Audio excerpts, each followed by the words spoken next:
Look at this skyline. 60, 70, 80 stories of floor-to-ceiling glass. Infinity pools cantilevered 300 feet in the air. Private elevators. Marble lobbies designed by the same firms that do five-star hotels in Dubai. This is Brickell, this is Miami. And on paper, it's one of the most valuable strips of real estate on earth.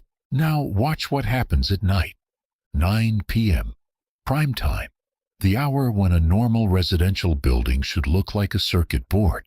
Hundreds of little lights. Families cooking dinner, kids doing homework, someone's television flickering blue. Instead, darkness, floor after floor after floor of it.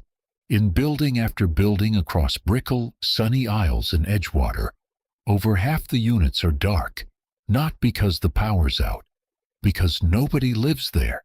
These aren't homes, they're vaults.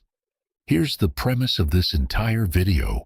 In Miami, the skyline stopped being architecture for humans a long time ago. It became architecture for money. Specifically, money that needs somewhere quiet to sit, appreciate, and never answer a single question about where it came from. Think about what a luxury condo tower actually is. Structurally, if you strip away the marketing, it's a stack of safety deposit boxes. Each unit is a discrete titled transferable asset. It has a legal identity, a folio number, a deed. But it doesn't have to have a tenant. It doesn't have to have a face. It just has to exist, appreciate, and be sellable to the next buyer with a suitcase of capital that needs a legitimate-looking home. Across Miami-Dade, roughly half in some luxury segments, a clear majority of condo purchases are paid entirely in cash. No mortgage.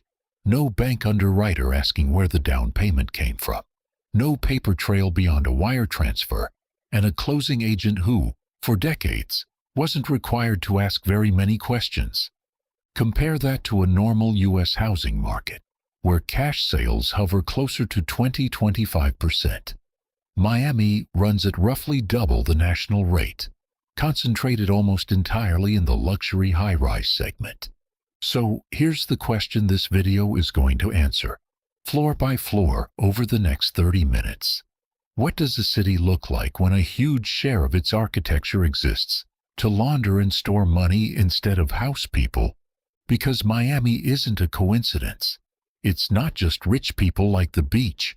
Miami was built, piece by piece, tower by tower, by a very specific and very deliberate pipeline of illicit capital, from Colombian cartels in the 1980s to Russian oligarchs, Venezuelan kleptocrats, and anonymous shell companies today. This is the story of how dirty money doesn't just hide in a city, it designs one. Rewind 50 years. Miami, in the early 1970s, wasn't a global money capital. It was a fading retirement town. Art Deco hotels from the 1930s were peeling in the salt air.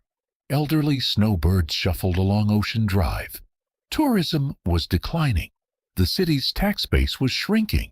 Real estate was, frankly, dead weight. Then, in the mid to late 1970s, geography turned Miami into the most valuable real estate in the hemisphere for an entirely different industry: cocaine. South Florida's coastline. Thousands of unmonitored inlets, private docks, small airstrips became the perfect entry point for product moving out of Colombia. And where the product came in, the cash piled up. Not digital cash. Actual, physical shrink-wrapped bricks of $20 bills, more than the local banking system had ever been built to process. By the early 1980s, the Miami branch of the Federal Reserve was running a currency surplus so large, it was, at times, larger than every other Fed branch in the country combined. That is not a metaphor. That's documented, publicly reported financial history. Miami had more physical cash flowing into its banks than the entire rest of the American banking system needed. Somebody had to do something with that money. And the something, again and again, turned out to be concrete. Real estate is, and has always been, one of the oldest and simplest laundering mechanisms on earth. Buy a building, or better yet, fund the construction of one, with cash routed through shell companies, offshore accounts, and cooperative local banks. The building gets built. The cash becomes a legitimate, appreciating, sellable asset. The origin story disappears into concrete and rebar. This is a critical, underappreciated piece of Miami's architectural history. The celebrated 1980s revival of South Beach's Art Deco district, the pastel hotels, the streamlined modern curves everyone photographs today, was substantially bankrolled during a period when cocaine profits were pouring uncontrolled through South Florida's financial system. Investigative journalists and federal investigators at the time traced significant construction and hotel renovation financing on and around Ocean Drive back to accounts tied to drug proceeds, which means some of the most Instagrammed pastel buildings on earth, the ones printed on every Miami postcard, exist in their current polished form, partly because narco cash needed somewhere legitimate to sit. And it wasn't just developers looking the other way. It was a systemic integration. Local banks in the late 1970s and early 80s, some later fined or shut down by federal regulators, accepted cash deposits in volumes that should have triggered alarm bells. No questions asked. Architects and contractors took construction financing without probing where it originated. Title and escrow agents closed deals in cash without a second glance. Everyone in the production chain of a building, banker, broker, architect, builder, had a financial incentive not to ask the one question that mattered. Where did this come from? This is the seed of everything that follows in this video. Miami's entire modern skyline was, quite literally, capitalized during an era when the city's financial institutions were structurally incentivized to launder money through concrete. That incentive structure didn't disappear when cocaine profits declined in the 1990s. It just found new clients.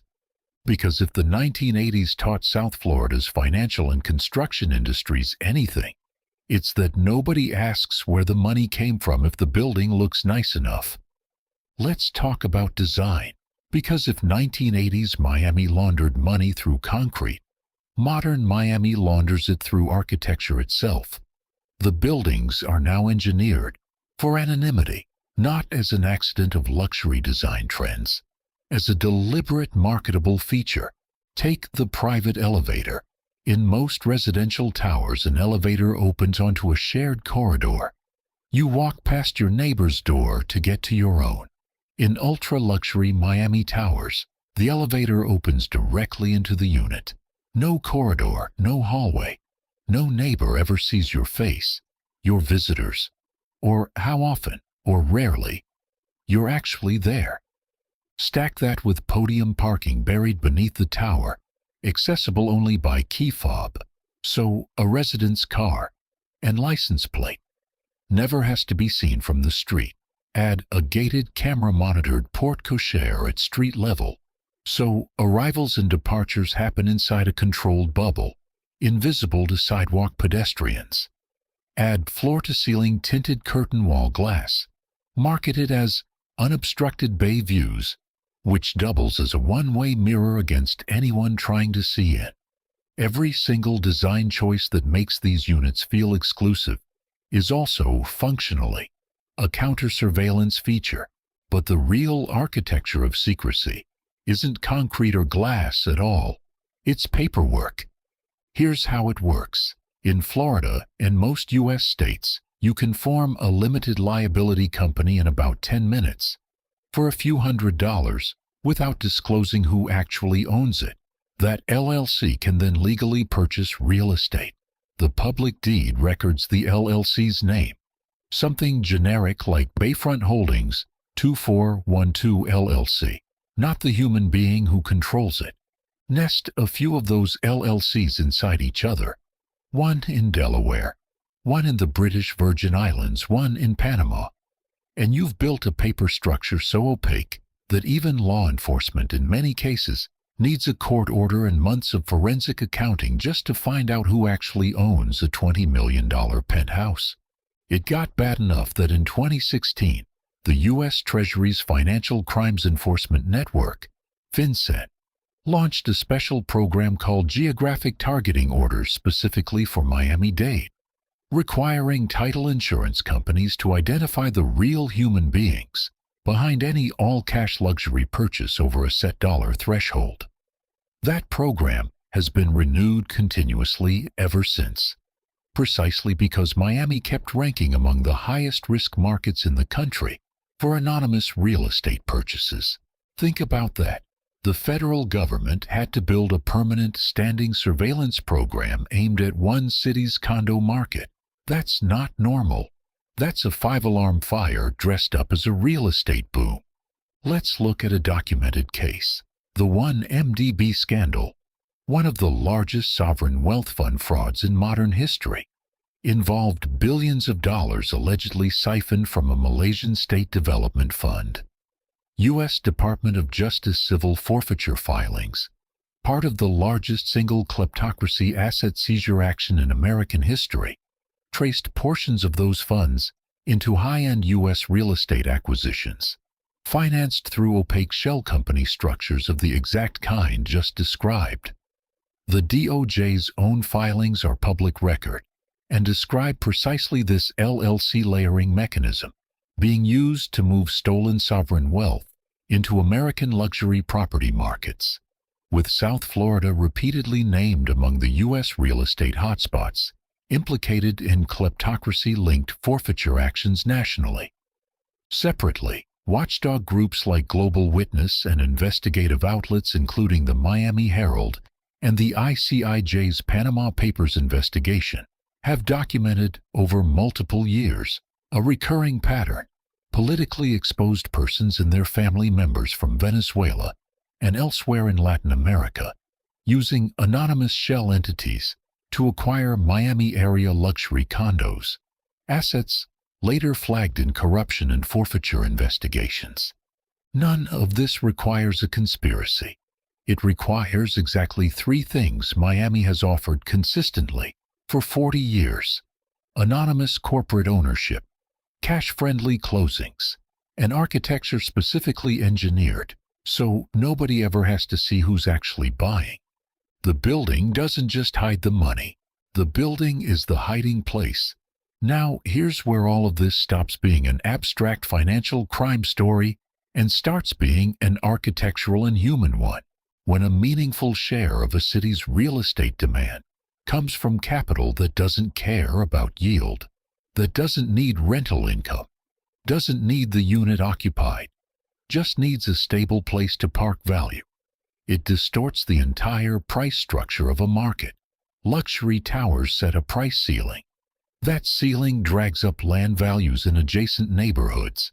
Developers, chasing that inflated land value, price new construction for the global capital buyer, not the local resident. The result: Miami has consistently ranked among the least affordable major metros in the entire United States relative to local wages.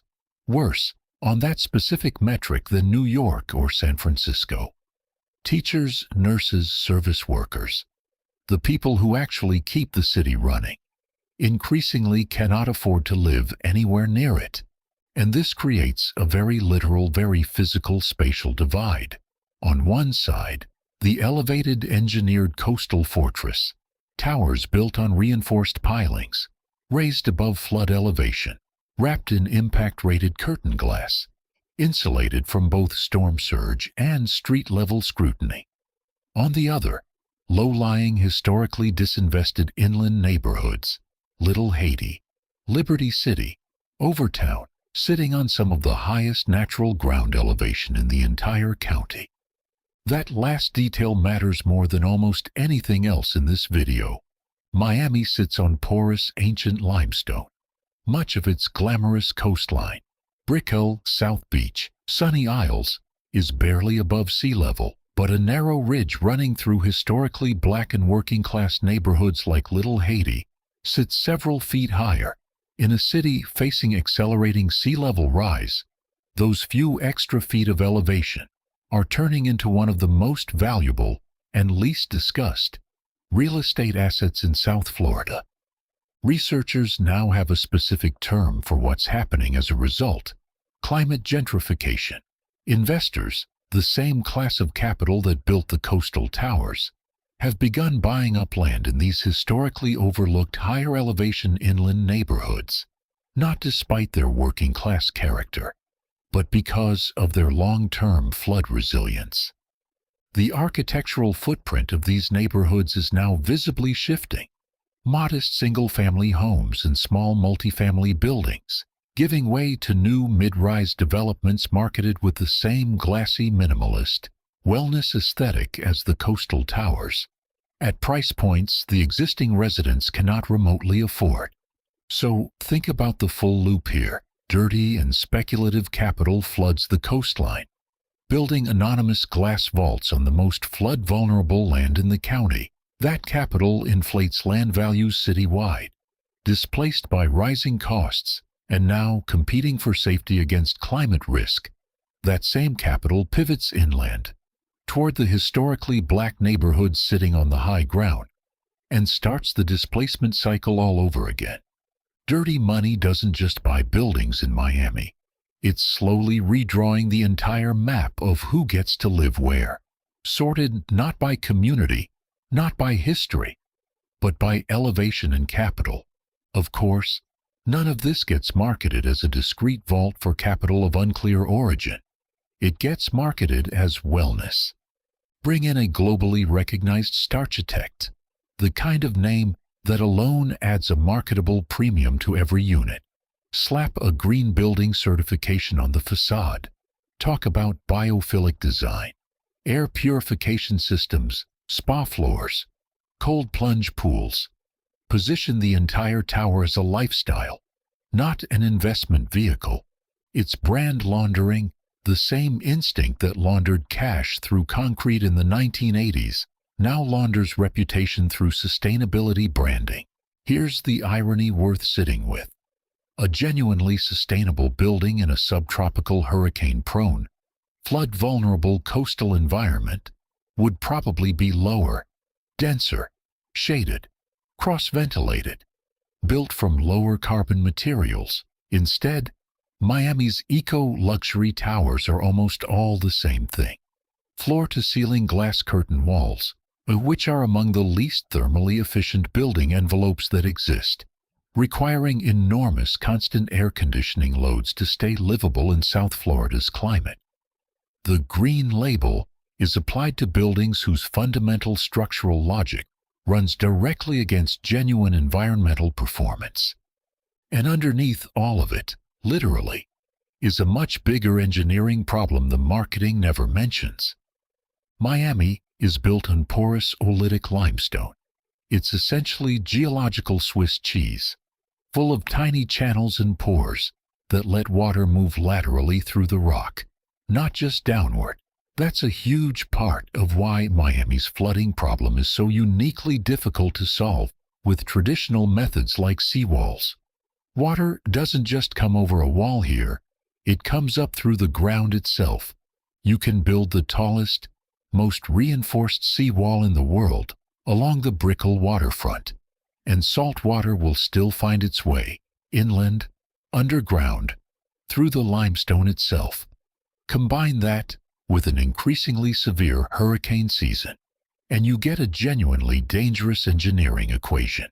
Heavy, glass-clad superstructures, built at record pace on a geologically unstable, flood-prone foundation, in a region facing among the highest climate risk exposure of any major U.S. metro. That risk isn't theoretical. The 2021 collapse of the Champlain Towers South condominium in Surfside, which killed 98 people, triggered a statewide reckoning over aging building inspections, structural maintenance, and the pressure that speculative high-density coastal development puts on infrastructure never designed for this much weight, this close to the water for this long. So here's the picture this leaves you with. A skyline sold as sustainable, wellness-branded and Starchitect-approved, sitting on porous rock, facing rising seas, built at breakneck speed by an industry with every financial incentive to move fast and ask few questions. The marketing sells serenity. The geology tells a different story. So, what happens to a city like this when the money stops? We've actually seen a preview. After the 2008 financial crisis, Miami's luxury condo market collapsed into a glut so severe that some towers sat half-finished or nearly unsold for years. Cranes froze mid-construction. Ground-floor retail spaces, designed for a wealthy resident base that never fully materialized, sat empty for the better part of a decade. It took a fresh wave of capital, much of it, by later reporting, tied to exactly the kind of anonymous cash-heavy shell company purchases described in this video, to finally absorb that inventory and restart the building boom. That's the structural pattern. A city whose skyline is financed primarily by capital seeking a hiding place, rather than capital seeking a home, doesn't grow the way a normal city grows. It doesn't grow with the steady, boring rhythm of population increase, wage growth, and organic housing demand.